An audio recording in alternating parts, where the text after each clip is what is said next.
Bismillahirrahmanirrahim. Assalamualaikum warahmatullahi wabarakatuh.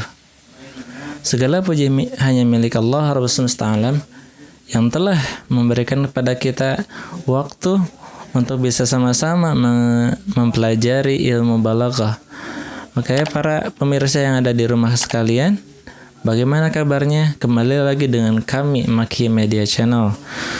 Pada kesempatan kita kali ini kita akan mencoba menjelaskan tentang qasar sebagaimana yang telah kita bahas pada pertemuan sebelumnya.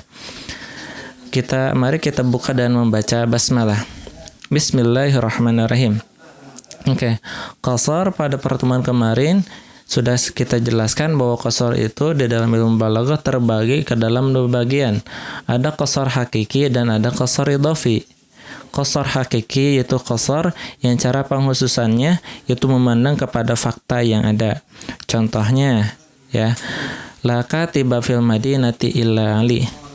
Tidak ada seorang penulis di Madinah atau di suatu kota kecuali Ali. Itu memang apabila memang faktanya di Madinah atau di kota tersebut tidak ada penulis kecuali Ali.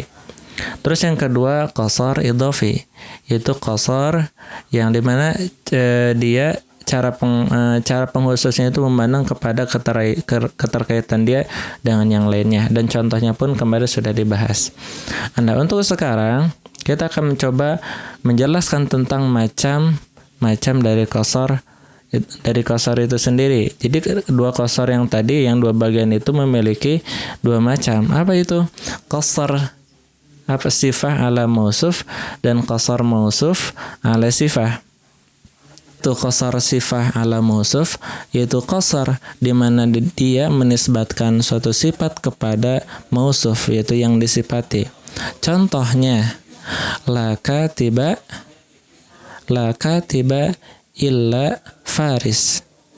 Tidaklah seorang penulis kecuali Faris. Itu artinya sifat penulis itu hanya pada Faris saja, ya.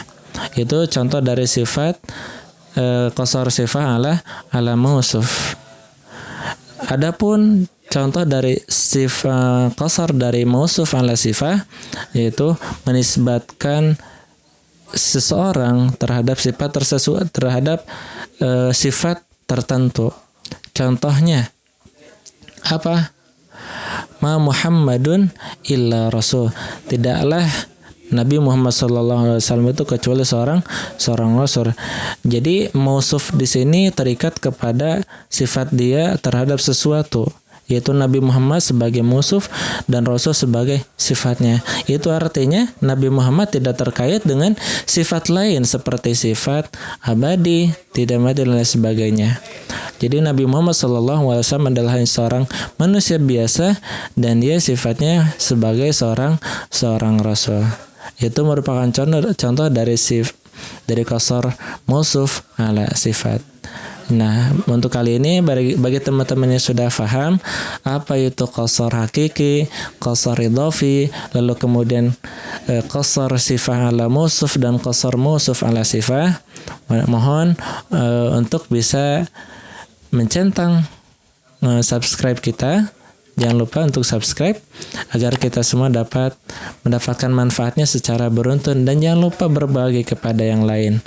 Pada hakikatnya ilmu itu akan lebih bermanfaat di saat orang lain pun dapat memanfaatkan ilmu yang telah kita dapat.